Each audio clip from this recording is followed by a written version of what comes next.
నమస్తే అండి. అందరూ ఎలా ఉన్నారు? బాగున్నారా? నేనైతే బాగున్నానండి. మీరందరూ కూడా బాగుండాలని అయితే మనస్ఫూర్తిగా కోరుకుంటున్నాను. వీడియోస్కి అయితే కొంచెం గ్యాప్ వచ్చేసింది కదా, హెల్త్ బాగుండట్లేదని చెప్పాను కదా, రిస్క్ తీసుకోవటం ఎందుకని నేనే కాస్త ఆపాను అనమాట. బాగుంటే ఏదైనా చేసుకోగలను, కానీ హెల్త్ బాగోలేకపోయినా అలాగే రిస్క్ చేస్తే మళ్ళీ ఏమైనా ప్రాబ్లమ్స్ అవుతాయనేసి నేనే ఆపాను. హెల్త్ బాగాలేదు కదా అనేసి మనకు రెస్ట్ ఉండదు కదా. బాగున్నా బాగాలేకపోయినా మనం ఇంటినైతే చక్కదిద్దుకోవాల్సిందే. ఇంట్లో పని, పిల్లల్ని చూసుకోవటం, వంట చేయటం, ఇవన్నీ పనులు ఖచ్చితంగా ఉండనే ఉంటాయి కదా. కొంచెం గ్యాప్ వచ్చేసరికి మీరేం నన్ను మర్చిపోలేదు కదా. నైట్ అంతా కూడా వర్షం కురుస్తూనే ఉంది. ఒక 11కేమో స్టార్ట్ అయిందనమాట. ఇంకా మార్నింగ్ వరకు వర్షం పడుతూనే ఉంది. కొద్దిగా వర్షం పడ్డా గాలి పెట్టినా సరే ఇంకా కరెంట్ అయితే పోతుంది. నైట్ మొత్తం కరెంట్ కూడా లేదు. ఇంకా మనకి ఎలాగో దోమలు అయితే నైట్ డ్యూటీ స్టార్ట్ చేస్తాయి కదా, నైట్ అంతా ఇంకా జాగారం చేసినట్టుగా అయిపోయింది. కరెంట్ అయితే లేకుండే ఇంకా ఫోన్ లైట్ వేసుకుని అన్నం వండేసి వాళ్ళకి పులిహోర అయితే చేసి పెట్టిన. మా వాడైతే బోండాలు కావాలన్నాడు. ఇంకా వాని కోసం అయితే కొన్ని బోండాలు వేసి ఇచ్చిన. మా పిల్లలైతే ఒక దగ్గర కూర్చొని తినారనమాట. నేను ఎక్కడ తిరిగితే నా వెనకాలే తిరుగుతూ తింటారు.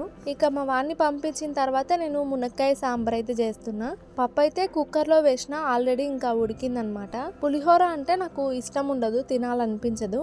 పులిహోర చేసిన అంటే మా ఆయనకి పిల్లలకి చేస్తాను, ఇంకా నాకేం చేసుకోను. మా ఆయన కొద్దిగా ఆకలికి ఆగడనమాట, అందుకే ఆయనకు కూడా పిల్లలతో కలిపి చేసేస్తా. బాగా నీరసంగా ఉంటుంది అంటే నాకు తెలిసి బ్లడ్ తక్కువ ఉందేమో, ఒకసారి బ్లడ్ టెస్ట్ చేయించుకోవాలి. మొన్న హాస్పిటల్కి అయితే వెళ్ళాను, కానీ టెస్ట్లు అయితే చేయించుకోలేదు. డాక్టర్కి చూయించుకొని ట్యాబ్లెట్స్ అయితే తీసుకొని వచ్చేసాను. టెస్ట్లు ఇంకా మళ్ళీ తర్వాత చేయించుకుంటానని చెప్పాను అనమాట. చాలా మంది మీకు అత్తమామలు లేరా అని అడుగుతున్నారు కదా. లేరండి. మా అత్తగారు అయితేనేమో మా ఆయన చిన్నప్పుడే, మా ఆయన 1 year అలాగా ఉన్నప్పుడే చనిపోయిందంట. ఆవిడ ఎలా ఉంటుంది అనేది కూడా మా ఆయనకు తెలీదు. అంతేకాదు కనీసం చూసుకోవటానికి ఆవిడది ఒక ఫోటో కూడా లేదు మాతోన. దసరా పండుగకి పెద్దలకి పెట్టుకుంటాం కదా, అలాంటి టైంలో పెట్టుకోవటానికి అయినా ఫోటో ఉంటుంది కదా అనేసి కనుక్కున్నాం, కానీ ఫోటో అయితే ఎవరితో లేదు. కానీ ఊర్లో అయితే చాలా మంది మీ అత్తమ్మ మంచిగా ఉంటుండే, చాలా మంచిది, చాలా హైట్ ఉంటుండే, వైట్ ఉంటుండే, ఇట్లా చాలా విషయాలు చెప్తుండే నాకు. ఇంకా మామయ్య ఏమో మా ఆయన 10th క్లాస్ ఏమో ఉన్నప్పుడు చనిపోయిందంట. మా ఆయన ఏమో హాస్టల్లో ఉండి చదువుకుంటుండే, మామ అయితే ఇంటి దగ్గర ఉంటుండే. మామతో పాటు మా ఆయన వాళ్ళ నానమ్మ కూడా ఉంటుండే. హెల్త్ బాగోలేక ఇంకా 2015లో అనుకుంటా చనిపోయారంట. మా ఆయన అయితే ఒక్కడే, అక్క చెల్లెలు కానీ అన్నదమ్ములు కానీ ఎవరు లేరు. బాబాయ్ కూతుళ్ళు, బాబాయ్ కొడుకులు అయితే ఉన్నారు, కానీ సొంతంగా లేరనమాట. మా ఇంట్లో ఉండేది నేను, మా వారు, మా 2 పిల్లలు. కోళ్ళపారంలో కోళ్ళు పోయి అయితే చాలా డేస్ అవుతుంది కదా, ఒక 1 month అవుతుందేమో. ఇప్పుడు కోళ్ళు అయితే వచ్చినాయి అనమాట. అక్కడ కాస్త పని అయితే ఉంది, తొందరగా పని అయిపోగొట్టుకో, ఇంకా కోళ్ళపారం దగ్గరికి అయితే పోదామన్నాడు. అన్ని పనులు అయిపోయినాయి. వంట చేసిన తర్వాత మొత్తం గిన్నెలు తోమదామని మార్నింగ్ లేసిన తర్వాత గిన్నెలు అయితే తోమలేదు. మాకైతే ఒక 1 month లాస్ లెక్క. ఎందుకంటే ఇప్పటికే కోళ్ళు వచ్చి ఒక బ్యాచ్ అయితే పోవాలి, ఇది సెకండ్ బ్యాచ్ అయితే రావాలన్నమాట. కానీ చాలా గ్యాప్ వచ్చింది కాబట్టి ఒక 1 month అయితే వేస్ట్ అయిపోయింది. ఇప్పుడైతే కోడిపిల్లలు చిన్న ఉంటాయి కాబట్టి ఒకటే దగ్గర ఉంటాయి. పెరిగే కొద్దీ షెడ్ మొత్తం వేస్తారు. అవి వచ్చిన తర్వాత ఒక 1 week అయితే మా ఆయన అక్కడే ఉండి చూసుకుంటాడు. ఇది ఫస్ట్ డే అన్నమాట. వచ్చిన రోజు అయితే ఇలా షెడ్ రెడీ చేసుకొని కింద మొత్తం కూడా పేపర్లు అయితే వరుస్తాడు. కోడిపిల్లలు అయితే చిన్న ఉంటాయి కదా, వాటికి దాన ఏది పొట్టేది అనేది తెలియదంట. అదే వడ్ల పొట్టు దాని అనుకుని వడ్ల పొట్టు అయితే తింటాయంట. అందుకోసం అని పేపర్లు అయితే వరుస్తారు. నెక్స్ట్ డేకి ఇంకా తీసేస్తారు. వాటికి దానేదో తెలుస్తుంది కదా, ఇంకా నెక్స్ట్ డే అయితే పేపర్లు తీసేస్తారు. ఇప్పుడైతే మేము కోళ్ళకు నీళ్ళు పెట్టడానికి వచ్చినాం. కోళ్ళు పెద్దగా అయితే వాటికి ఆటోమేటిక్ గా నీళ్ళు వస్తాయి కదా, చిన్న ఉన్నప్పుడు మాత్రం ఇంకా ఇట్లా మేమే పెట్టుకోవాలి అనుకుంటాం. కానీ చేసే పని ఏదైనా సరే రిస్క్ గానే ఉంటది. ఎవరి పని కూడా అంత ఈజీగా ఉండదు. నీ పని కంటే నా పని కష్టంగా ఉంటది అనుకోవటానికి లేదు. ఎవరి పని వాళ్ళకి కష్టమే, చేసే వాళ్ళకి తెలుస్తుంది. నాకు కూర్చొని లేస్తే చాలు కళ్ళు తిరిగినట్టుగా అవుతుంది. ఇంకొకటి హెడ్ అనేది ఇట్లా కిందికి వంచి చూస్తే చాలు హెడ్ మొత్తం బరువైనట్టుగా అనిపిస్తుంది. మొన్న బీపీ కూడా చూసిరు, కానీ నార్మల్ గానే ఉంది. మరి కళ్ళు తిరిగినట్టుగా అయిందంటే అసలు ఏ పని చేసుకోలేము. ఒక పని చేయాలి, ఇంకా పోయి పండుకోవాలి, ఒక పని చేయాలి, పోయి పండుకోవాలి, ఇదే పరిస్థితి. అందులో మిషన్ కుట్టేటివి ఉంటాయి కదా, ఇంకా అవి కుట్టక తప్పదు. తీసుకున్న తర్వాత ఇంకా ఇవ్వాలి కదా. మార్నింగ్ టైంలో అయితే అసలు మిషన్ ఎక్కట్లేదు. ఇంకా 2-3 గంటలకు అట్లా మిషన్ మీద అయితే కూర్చుంటున్నా. కొన్ని కోడి పిల్లలు అయితే బయటకు వచ్చేసినాయి. చిన్నప్పుడు అయితే కోళ్ళు చూడనికే భలే ఉంటాయి. ఊర్లోకి వస్తాయి కదా కలర్ కలర్ కోళ్ళు. ఒకసారి అయితే మేము తీసుకొని పెంచుకున్నాం. అందులో అయితే లాస్ట్ వరకు ఒక్కటే బతికింది. ఆ ఒక్కటైతే పెద్దగా అయింది. పెద్దగా అయిన తర్వాత ముంగిస పట్టింది. ఈ కోడి పిల్లలు అయితే మొత్తం చాలా ప్లేస్ ఉంటది, అయినా సరే ఒక దగ్గరనే ఉంటాయి ఒత్తుకుంటూ. అలా ఉండకూడదు అనేసి మా ఆయన అయితే గడికి ఒకసారి వాటిని లేపుతూ ఉంటాడు అనమాట. అట్లా అతుక్కొని ఉండొద్దంట, మంచిగా ఫ్రీగా ఉండాలంట. ఇంకా నీళ్ళు పెట్టడం అయితే అయిపోయింది. పడాలు పైకి లేపి ఇంటికి వెళ్ళిపోతాం. మా చిన్నోన్న అయితే అవతల మా అత్తమ్మ వాళ్ళ ఇంటి దగ్గర వదిలిపెట్టి అయితే పోయినాము. పాపం వాడు ఇంటి దగ్గరకు వచ్చి అయితే అమ్మ అని తలుపు దొబ్బుతూనే ఉన్నాడు. మేము లేకపోయినా ఇంకా అవతలకి ఇవతలకి ఇట్లా తిరుగుతూనే ఉంటాడు. ఉదయం అయితే నేను ఆనంకాయ చట్నీ చేద్దాం అనుకున్నా, కానీ ఇంకా మా వారైతే పని ఉందని తీసుకెళ్లిపోయింది కదా, చేయలేదు. వెళ్ళే కన్నా ముందే నేను ఆనంకాయ అయితే కట్ చేసి పెట్టుకున్నా. ఇంకా రాగానే చట్నీ అయితే చేసేస్తున్నా. కాసేపు అయితే మళ్ళీ మా వాడు పడుకుంటాడు. మిక్సీ సౌండ్ చేస్తే మళ్ళీ లేస్తాడు. నాకు పచ్చళ్ళు అంటే బాగా ఇష్టం. టమాటా మిరపకాయలు వేసి చేస్తారు కదా, ఆ పచ్చడైనా కానీ దేంట్లో అయినా ఖచ్చితంగా పల్లీలు వేసుకోవాలి. పల్లీలు వేసుకుంటే టేస్ట్ బాగుంటుంది. ఇంకా నువ్వులు కూడా వాడతారు కదా, కానీ నేను ఎక్కువ ఇంకా పల్లీలే వాడతా. ఇంట్లో ఎక్కువగా అవే ఉంటాయి కదా. కొన్ని పల్లీలు ఒలిచి పెట్టుకుంటే బాగుంటుంది. ఎప్పుడైనా ఏదైనా చెయ్యాలంటే ఇంకా అప్పటికప్పుడు పల్లీలు ఒలుచుకోవాల్సి వస్తుంది. కొన్ని పల్లీలు అయితే కోళ్ళపారం దగ్గర ఉన్నాయి. మేము పొత్తులో అయితే పంటేసినాం కదా, ఇంకా ఆ పల్లీలు అయితే చెరిసగం పంచుకొని తీసుకొస్తే ఎండకు పోసి ఆయిల్ అన్న పట్టించుకుందామంటే ఇంకా తీసుకురావట్లేదు. మరి ఇంకా పోపు అయితే పెట్టేసుకుంటున్నా. పిల్లలు కూడా తింటారు కదా అనేసి పచ్చిమిరపకాయలు కొంచెం తక్కువగానే వేసిన. కారం అంటారు కానీ పిల్లలు కూడా పచ్చళ్ళే ఎక్కువ తింటారు. వీటితో పాటు కాస్త పెరుగేసుకుని తింటారనమాట. ఒక 3 బ్లౌజులు అయితే అర్జెంట్వి కుట్టేటి ఉన్నాయి. ఇంకా కట్ చేసుకుందాం అనేసి బయటకైతే తీసిన. 3 కూడా నార్మల్ బ్లౌజులే. శ్రీరామనవమి ఉంది కదా, అందుకోసం అని అయితే కుట్టమన్నారు.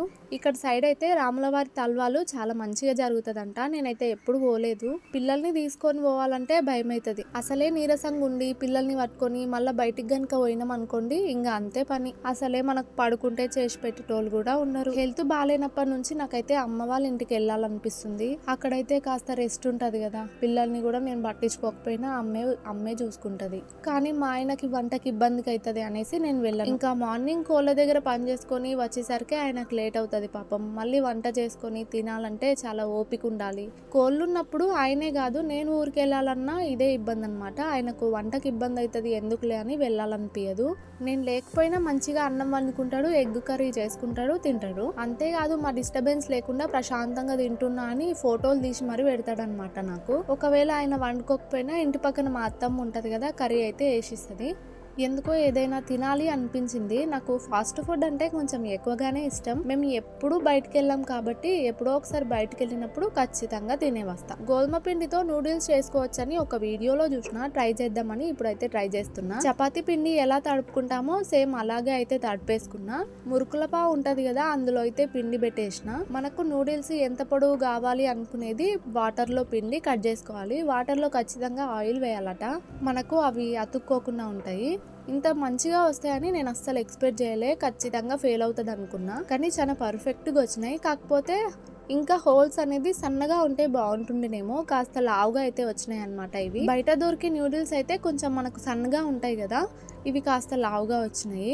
బయట న్యూడిల్స్ ప్యాకెట్స్ దొరుకుతాయి కదా, అవి తెచ్చుకొని చేసుకుంటే సేఫేనా? మా ఆయన అయితే అవన్నీ ఎక్కువ తినొద్దు, అరగవు అంటాడనమాట. అప్పుడప్పుడైనా పిల్లలకి చేసి పెడదామంటే వద్దు అంటాడు, అందుకే తీసుకోను. ఇలా తింటే కూడా మనకి ఆరోగ్యానికి మంచిదో లేదో, గోధుమ పిండే కదా ఏం కాదులే అనుకుంటున్నా. ఇట్లా హోల్స్ ఉన్న గిన్నెలో గనుక వేసుకున్నామంటే కొంచెం వాటర్ ఉన్నా సరే ఓడిచిపోయినట్టుగా అవుతాయి. కొంచెం ఆరినట్టుగా అయితే గనుక పొడి పొడిగా ఉంటాయి, అతుక్కోకుండా. ఇంకా వీటిని అయితే ఫ్రై చేసుకోవాలి. మనం వీటిలో అయితే క్యాప్సికము, క్యాబేజీ చాలా రకాలు వేసుకోవచ్చు. ప్రస్తుతం మన ఇంట్లో క్యారెట్ ఒక్కటే ఉంది, అందుకే ఇంకా ఉల్లిగడ్డ, క్యారెట్, పచ్చిమిరపకాయ అయితే వేసుకున్నా. ఇవైతే బాగా ఫ్రై చేసుకోవాలి. ఇంకా మరీ మాడినట్టుగా కాకుండా కొద్దిగా ఫ్రై అయితే చాలు. ఇంకా వీటిలోనే ఉప్పు, కారం, పసుపు అన్ని మసాలాలు కూడా వేసేసుకుంటున్నా. నేను ఏదైనా వంటలు ట్రై చేసినప్పుడు కొన్నేమో మంచిగానే అవుతాయి, ఇంకొన్నేమో తినటానికి మంచిగానే ఉంటాయి, కానీ చూడటానికే షేపులు మారిపోతాయి. ఇందులోనే కాస్త టమాటో సాస్ అయితే వేసుకున్నా. దీంతో పాటు సోయా సాస్ కూడా వేసుకోవచ్చు, ఇంట్లో ఉండే. కాకపోతే ఫ్రిడ్జ్ లో నుంచి మా పిల్లలు అయితే తీసి కింద జల్లేసిర్రు. ఇంకా కాస్త ధనియాల పొడి, గరం మసాలా అయితే వేసేసుకుంటున్నాం. ఈ మసాలాలన్నీ కాస్త ఎక్కువ కాకుండా తక్కువ వేసుకుంటేనే బాగుంటది. తింటారేమో, హెల్త్ కి మంచిదేమో. ఇంకా వాటిలోనే నూడిల్స్ వేసుకొని ఫ్రై చేసుకోవాలి. చెప్పటం మర్చిపోయా, మీతో అయితే ఒక విషయం షేర్ చేసుకోవాలని ఉంది. టైం వచ్చినప్పుడు అయితే షేర్ చేసుకుంటా. నాకు ఫస్ట్ శాలరీ అయితే 1 year పట్టింది కదా, సెకండ్ శాలరీ అయితే 2 months కే వచ్చేసింది. ఫస్ట్ శాలరీ తీసుకున్న దానికంటే సెకండ్ శాలరీ కొంచెం తక్కువ వచ్చింది, కానీ పర్లేదండి. ఎందుకంటే ఫస్ట్ దేమో 1 year పట్టింది, సెకండ్ దేమో 2 months కే వచ్చింది కదా. ఇట్లనే శాలరీ మంత్లీ తీసుకునే రోజు వస్తే బాగుంటుంది. నాకైతే లాంగ్ వీడియోస్ కంటే కూడా షార్ట్ వీడియోస్ నుంచే కొంచెం ఎక్కువ రెవెన్యూ అయితే యాడ్ అవుతుంది. కానీ ఏంటంటే షార్ట్స్ పెట్టడం వల్ల నాకు రెవెన్యూ వస్తుంది, అలాగే సబ్స్క్రైబర్స్ పెరుగుతున్నారు. కానీ లాంగ్ వీడియోస్కి మాత్రం అలాగే ఉండిపోతున్నాయి వ్యూస్ మాత్రం. నాకు ఒక డౌట్ అయితే అలాగే ఉండిపోయింది, లాంగ్ వీడియోస్ కాకుండా షార్ట్స్ పెట్టడం వల్ల లాంగ్ వీడియోస్కి వ్యూస్ రావేమో అని డౌట్. కానీ షార్ట్స్ నచ్చి చూసిన వాళ్ళకి లాంగ్ వీడియోస్ నచ్చినా చూస్తారు కదా. ఏమో కొన్ని రోజులు అయితే ట్రై చేద్దాం. ఆ మధ్య అందుకే నేను షార్ట్స్ పెట్టడం కూడా ఆపేశాను, చూద్దాం అన్నట్టు. కానీ మళ్ళీ లాంగ్ వీడియోస్కి గ్యాప్ వచ్చింది కదా అనేసి షార్ట్స్ అయితే అప్లోడ్ చేసిన. షార్ట్స్ నుంచి అయితే నాకు మంచిగా రెస్పాన్స్ వస్తుంది, కానీ షార్ట్స్ కంటే లాంగ్ వీడియోస్కి రెస్పాన్స్ రావాలని అనేది నా కోరిక. వాటి వల్లనే మనం కష్టపడేదానికి కొంచెమైనా యూజ్ ఉంటుంది. మన షార్ట్ చూసి సబ్స్క్రైబ్ చేసుకున్న వాళ్ళు మన లాంగ్ వీడియోస్ చూడరు కాబట్టి మనకు సబ్స్క్రైబర్స్ అయితే పెరుగుతారు, కానీ వ్యూస్ అయితే పెరగవు. మనకు సబ్స్క్రైబర్స్ ఎంతమంది ఉన్నారని కాదు, మనకు వ్యూస్ ఎన్ని ఉంటాయో అదే మనకి ఇంపార్టెంట్. కొంతమంది ఛానల్స్ లో అయితే 10K ఉన్నా 20K ఉన్నా కూడా వాళ్ళకి 20,000 30,000 అట్లా ఎక్కువ వ్యూస్ వస్తాయి కదా. వాళ్ళు ఏంటంటే ఎక్కువ లాంగ్ వీడియోస్ నుంచే వాళ్ళు సబ్స్క్రైబర్స్ అయితే తెచ్చుకుని ఉంటారు. నేనేమో లాంగ్ కన్నా షార్ట్స్ ఎక్కువ పెడతా కదా, వాటికి సబ్స్క్రైబర్స్ అయితే బాగా పెరిగిపోతారు, కానీ లాంగ్ వీడియోస్ కి మాత్రం వ్యూస్ అట్లనే ఉండిపోతాయి. నా వల్ల అవ్వట్లేదని లాంగ్ వీడియోస్ అయితే ఆపాను కదా.